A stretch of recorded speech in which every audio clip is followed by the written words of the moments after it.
Transfer .upsdc.gov.in को आप यहाँ पर खोल लेंगे। साथ ही आपको स्क्रीन पर भी उसका लिंक दिख जाएगा, आप वहाँ पर भी देख सकते हैं और उसी टाइप से आप इसको खोल लें। और आप देख रहे होंगे बेसिक शिक्षा विभाग पारस्परिक अंतर जनपद स्थानांतरित ऑनलाइन प्रणाली यहाँ पर लिखा हुआ है।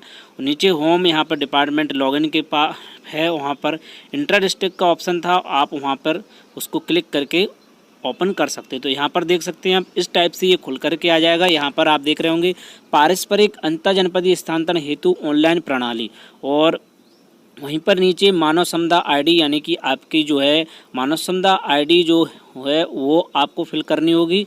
और नीचे की ओर आप जाएंगे तो वहाँ पर मोबाइल नंबर लिखा होगा और वहीं पर रजिस्टर्ड इन मानव समुदाय पोर्टल, और नीचे आपको कैप्चा कोड फिल करना है और बगल में जो है जनरेट ओटीपी का ऑप्शन है, वहाँ पर आपको ओटीपी के लिए क्लिक कर देना है। तो मानव समुदाय पोर्टल लिखा है, वहाँ पर आपको अपनी मानव समुदाय आईडी फिल करनी है, और नीचे मोबाइल नंबर लिखा है, वहाँ पर आपको मोबाइल नंबर फिल करना होगा। नीचे सबसे लास्ट में जाएंगे तो आप कैप्चा कोड भर के जनरेट ओटीपी पर क्लिक कर देंगे तो आपके मोबाइल पर एक ओटीपी आ जाएगा। तो यहाँ पर स्टार्ट करते हैं। तो यहाँ पर मैंने जो है अपना मानव समुदाय आईडी कोड डाल दिया है और वहीं मोबाइल नंबर फीड कर दिया और कैप्चा कोड यहाँ पर डाल दिया है। अब इसके बाद जो है जनरेट ओटीपी जो आपको दिख रहा होगा येलो कलर में, उस पर क्लिक कर देंगे, तब आपके मोबाइल पर एक ओटीपी जाएगा जो कि आपके 5 मिनट के लिए वैलिड रहता है। तो ओटीपी कभी कभी टाइम भी लगता है, तो आप थोड़ा इंतज़ार करें, 5 मिनट में ओटीपी आ जाता है और आपके मोबाइल पर जो आपको मोबाइल रजिस्टर्ड था उस पर ओटीपी आ जाएगा। ओटीपी आ चुका है और यहाँ पर जो है प्रोसीड ऑप्शन पर क्लिक कर देंगे और उसके लिए जो आपको दिख रहा होगा ब्लू कलर में, वहाँ पर आप प्रोसीड पर जैसे ही क्लिक करेंगे तो जो है आप जो है मेन वेबसाइट पर आ जाएंगे जहाँ पर जो कि आपको फॉर्म भरने की प्रोसेस करनी है। तो यहाँ पर क्लिक करने के बाद देखिए आप नए वेबसाइट यहाँ पर ओपन हो चुकी है, यानी कि नए पेज पर आप पहुँच चुके हैं। यहाँ पर स्टेटस लिखा हुआ है, यहाँ पर registration verification of registration bye BSA pair with को एप्लीकेंट, 3 स्टेटस यहाँ पर दिख रहे हैं, इनकी एक एक करके समझते हैं। जो रजिस्ट्रेशन है वो पेंडिंग दिखा रहा है, यानी कि अभी रजिस्ट्रेशन नहीं हुआ है। वेरिफिकेशन बाद में होगा और पेयर विथ को एप्लीकेंट बाद में होगा। तो यहाँ पर आप साइड में देखते हैं होम फिल प्रिंट रजिस्ट्रेशन, तो आपको फिल प्रिंट रजिस्ट्रेशन पर जाना है जिसमें आपको फॉर्म भरना है। तो जैसे ही आप इस पर क्लिक करते हैं तो आपके सामने एक नई विंडो खुल के आती है, यानी कि नया पेज आपके सामने खुल करके आएगा। तो फिल प्रिंट रजिस्ट्रेशन पर आपको क्लिक करना है जो कि होम के जस्ट नीचे है। तो जैसे ही आप यहाँ पर जाएंगे और आप क्लिक करेंगे तब आपके सामने एक नई विंडो आ जाएगी, जो कि इस प्रकार से विंडो आपके सामने आ चुकी होगी। और आप देख रहे हैं यहाँ पर लिखा हुआ है आवेदन प्रक्रिया हेतु आवश्यक निर्देश एवं घोषणा।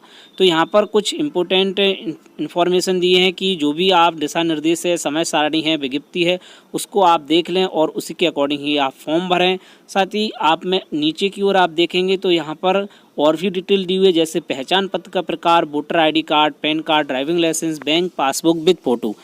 ठीक है, पक्का पहचान पत्र संख्या स्कैन कॉपी उसकी जेपीजी फॉर्मेट में अधिकतम 20 केबी की आपको अपलोड करनी है। फोटो स्कैन कॉपी 20 केबी, और नीचे देखें तो आप लिखे हैं हस्ताक्षर स्कैन कॉपी आपको 20 केबी, और ऑनलाइन आवेदन में प्रयुक्त मोबाइल नंबर की प्रक्रिया पूर्ण होने तक अनिवार्य रूप से संचालित रखना है।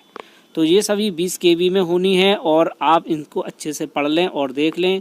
और अगर आपको कुछ समझ में नहीं आता है तो आप कमेंट जरूर करें कि 20 केबी की फ़ाइल, और ये आसानी से बन जाती है। रिसाइज कई ऑनलाइन ऐप भी हैं, आप उससे बना सकते हैं, और साथ ही गूगल पर डायरेक्ट आप रिसाइज ऐप का इस्तेमाल करके बना सकते हैं। रिसाइज के लिए कई सारी वेबसाइट हैं, वहाँ से आप जो है फ़ोटो को आप रिसाइज कर सकते हैं। तो आपका मोबाइल नंबर जो है रजिस्टर होना चाहिए और जो है वो एक्टिव होना चाहिए, उस पर ओटीपी आएगा, और जब तक ये प्रक्रिया पूरी नहीं हो जाती तब तक जो है मोबाइल नंबर आपका सही रहना चाहिए। नीचे आप देख रहे होंगे यहाँ पर घोषणा लिखी है, जो कि शपथ पर अभिकथन करती हूँ कि मेरे द्वारा ऑनलाइन आवेदन के दिए गए निर्देशों को भली भांति अध्ययन किया है तथा ऑनलाइन आवेदन के लिए वांछित अभिलेख प्रमाण पत्र आदि, मतलब सारी चीज़ें सही है और मुझे शर्तें मान्य है। अगर गलत होगी तो जो है मेरी आवेदन निरस्त हो जाए। तो ये सारी घोषणा लिखी हुई है, आप इसको देख लें। और ऑनलाइन आवेदन करने के बाद उसमें कोई संशोधन का मौका आपको नहीं मिलेगा, इसलिए फॉर्म भरते समय सावधानी रखें। जो आपको समझ में ना आए तो एक बार पूछ लें, और कमेंट में भी आप पूछ सकते हैं, वहाँ पर भी उसका सॉल्यूशन बताया जाएगा। और नेक्स्ट आप नीचे की ओर जाएंगे तो यहाँ देख रहे होंगे जो है ग्रीन कलर में आई एग्री लिखा है। जब आप इस पर आई एग्री पर क्लिक करेंगे तब आपके सामने एक नई विंडो खुल करके आएगी। तो आप एक बार इसको अच्छे से पढ़ लें, इसके बाद ही आप आगे बढ़ें और आई एग्री पर आप क्लिक करेंगे तो आपके सामने एक नई विंडो आएगी जहां पर आपको सारी इन्फॉर्मेशन वहां पर डालनी होगी। कुछ इन्फॉर्मेशन आपकी मानव संपदा पोर्टल से ऑटोमेटिकली यहाँ पर आ जाएंगी। जैसे कि आप देख रहे होंगे, जैसे क्लिक करने के बाद यहाँ पर डिटेल आ चुकी है। यहाँ पर देखें, अध्यापकों के शैक्षिक सत्र 2023-24 हेतु पारस्परिक अंतः जनपदीय स्थानांतरण आवेदन पत्र, और ये जो है आपका आवेदन पत्र यहाँ पर देखिए खुल चुका है। इन्फॉर्मेशन फ्रॉम मानव संपदा पोर्टल, जो कि आपकी जानकारी है मानव संपदा पोर्टल से यहाँ पर ली गई है। यहाँ पर आपकी पूरी जानकारी जो मानव संपदा पोर्टल पर फीड है वो यहाँ पर खुल करके आ गई है। आप देख सकते हैं सारी डिटेल आपकी सेम टू सेम जो मानव संपदा पोर्टल में आपकी सर्विस बुक में दर्ज होती है वो डिटेल यहाँ पर खुलती है। अगर आपकी कोई डिटेल वहाँ गलत भी है तो भी वो वैसे सेम टू सेम यहाँ पर खुलेगी, उसमें कोई भी भिन्नता नहीं होगी। अगर भिन्नता है भी तब आप उसमें आप कुछ भी नहीं कर सकते। तो यहाँ आप देख रहे होंगे, आप कार्यरत तैनाती, जनपद का नाम, सेवा का संवर्ग, कार्यरत विद्यालय, अध्यापक का नाम, जन्म तिथि और काडर, मानव संपदा आईडी, पत्र व्यवहार का पता, कार्य जनपद की मौलिक नियुक्ति, विकास खंड, नगर क्षेत्र, विद्यालय में कार्यभार ग्रहण करने की तिथि, कार्य विषय, आप किस सब्जेक्ट के टीचर हैं, और मेल फीमेल, पदनाम और मोबाइल नंबर जो आपका रजिस्टर्ड है वो यहाँ पर दिख रहा होगा। तो ये डिटेल जो है मानव संपदा पोर्टल से ही यहाँ पर आई है, और जो आपकी डिटेल है वो इसमें फीड होगी, वो यहाँ पर आपको दिख रही होगी। और आपकी विद्यालय में कार्यभार ग्रहण करने की तिथि, मौलिक नियुक्ति तिथि, तो मौलिक नियुक्ति तिथि और विद्यालय में कार्यभार ग्रहण करने की तिथि दोनों अलग अलग होती है। मौलिक नियुक्ति तिथि जो जिले पे ज्वाइनिंग होती है उसके अकॉर्डिंग होती है, और कार्यभार जो आप विद्यालय में ज्वाइन करते हैं।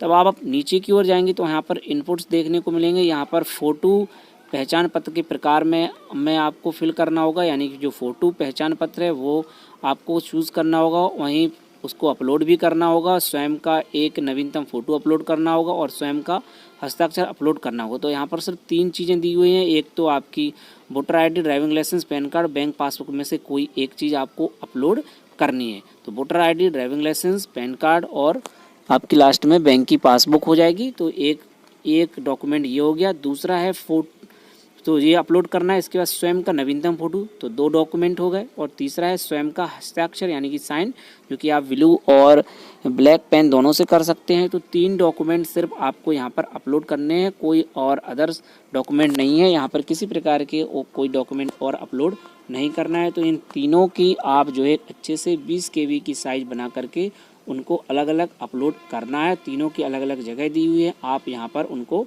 फिल कर सकते हैं। ठीक है, आपको जो सही लगे आपकी आईडी में, आप वोटर आईडी सही लगे तो voter ID, driving licence, PAN card, bank passbook, उसको जो है आप अपलोड कर दें। और वहीं साइन भी अपलोड करने हैं, तो आप सबसे नीचे देख रहे होंगे यहाँ पर साइन आप अपलोड कर दें। एक एक करके आप इन सभी की एक फ़ाइल बना लें और उसको पहले से ही सेव करके रखें, जिससे कि आपको जो है बाद में फॉर्म भरते समय दिक्कत ना हो और आप जो है शीघ्र ही अपना फॉर्म भर सकें। तो ये सारी चीज़ें जो आपकी फ़ोटो एक पहचान पत्र में है वो आप देख सकते हैं। इन 4 में से कोई आपको एक सिलेक्ट करनी है। यहाँ पर आधार कार्ड का ऑप्शन नहीं है, तो आपको इन्हीं में से 3 डॉक्यूमेंट ही जो देख रहे होंगे आप। सिर्फ यहाँ पर जो है म्यूचुअल ट्रांसफ़र ऑनलाइन आवेदन में सिर्फ 3 डॉक्यूमेंट लग रहे हैं, इसके अलावा कोई अदर डॉक्यूमेंट नहीं लग रहा है। तो इसलिए आप जो है इन 3 डॉक्यूमेंट को रेडी करके रखें और आवेदन आसानी से कर सकते हैं। तो यहाँ पर चलिए आप स्टार्ट करते हैं, उस आवेदन को भरना शुरू करते हैं। तो यहाँ पर मैं सबसे पहले जो है पैन कार्ड से फॉर्म भर रहा हूँ। तो यहाँ पर पैन कार्ड और पैन कार्ड का नंबर यहाँ पर फीड करेंगे और फ़ोटो पहचान पत्र में उसी को जो है अपलोड करेंगे। तो यहाँ पर पैन कार्ड से फॉर्म भरना स्टार्ट करते हैं और जो है जो डिटेल है वो उसमें पहले से ही भर कर आ रही थी, जो मानव संपदा पोर्टल पर रजिस्टर्ड थी। तो यहाँ पर जो है पैन कार्ड के थ्रू मैं अपना फॉर्म भर रहा है। आप जो है वोटर आईडी है, ड्राइविंग लाइसेंस है, उसके थ्रू भी आप फॉर्म भर सकते हैं। लेकिन अगर उसमें दोनों तरफ ड्राइविंग लाइसेंस में अगर दोनों तरफ की डिटेल होगी तो आपको दोनों को एक पेज पर जो है स्कैन करके अपलोड करनी होगी, यानी कि उसकी फ़ोटो खींच करके आप उसको एक जगह सेट करके उसको जो है एक साथ ही अपलोड करें। जो दोनों डॉक्यूमेंट में दोनों तरफ, जैसे वोटर आईडी में दोनों साइड की इम्पोर्टेंट होती है तो उसको दोनों टाइप से आप स्कैन करके लगाएं। और पैन कार्ड में एक ही तरफ का चल जाता है, तो पैन कार्ड में जो है एक साइड से ही आप जो है उसमें स्कैन करके अपलोड कर सकते हैं। तो यहाँ पर जो है पैन कार्ड जो है मैं सिलेक्ट कर रहा हूँ और पैन कार्ड मैंने सिलेक्ट कर लिया है। अब इसके बाद जो है उसका नंबर डाल देते हैं और नंबर डालने के बाद फिर उसको अपलोड भी करना है। तो उसकी कॉपी आप जो है अपने पास सेव करके रखें। और जो है वहाँ पर नंबर आप जो फ़ोटो एक पहचान पत्र संख्या लिखी है, अब यहाँ पर जो है पहचान पत्र की संख्या जो है फिल करते हैं और जो है उसको जो है फिर फ़ोटो युक्त पहचान पत्र संख्या है वहाँ पर लिखने के बाद आप जो है एक फ़ोल्डर बना लें, वहाँ पर उन सभी को रख लें। उसके बाद उनको अपलोड करना है। तो एक एक करके यहाँ पर सभी डॉक्यूमेंट को अपलोड करते हैं। तो सबसे पहले जो है पैन कार्ड अपलोड करते हैं। पैन कार्ड अपलोड हो गया, फ़ोटो अपलोड हो गई और यहाँ पर जो है हस्ताक्षर भी अपलोड हो गया, यानी कि साइन अपलोड करने के बाद अब जो है कैप्चा पे आते हैं और कैप्चा कोड यहाँ पर डाल देंगे। तो कैप्चा कोड यहाँ पर मैंने जो है फीड कर रहा हूँ, कैप्चा कोड यहाँ पर डाल देते हैं। कैप्चा कोड डालने के बाद जो आपको ब्लू कलर में जो है दिख रहा होगा वहाँ पर फाइनल सबमिट लिखा हुआ है, तो वहाँ पर फाइनल सबमिट कर देंगे। और जो है देखिए मैसेज आ रहा है कि do you want to submit. तो देखिए यहाँ पर एरर आ रही है, यानी कि जो है वेबसाइट में प्रॉब्लम चल रही है। तो फिर से प्रयास करते हैं और कोशिश करते हैं कि फॉर्म सबमिट हो जाए।